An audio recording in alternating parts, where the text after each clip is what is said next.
আজকে চ্যালেঞ্জ হলো তাদের 4টি স্ট্রাকচার লিখতে হবে। এগুলো হলো it is a book, it isn't a book, is it a book, isn't it a বুক।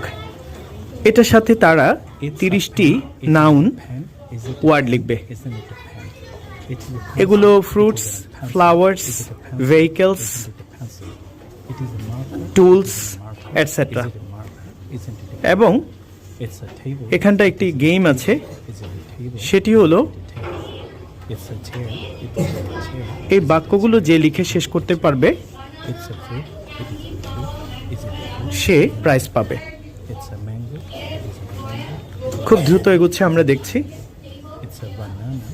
অনেক সুন্দর করে তারা লিখছে।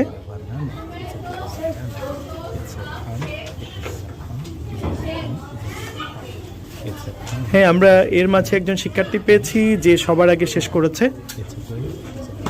আশা করছি শেষ করেছে, টিচাররা চেক করে ফেলবে বানান শুদ্ধ আছে কিনা।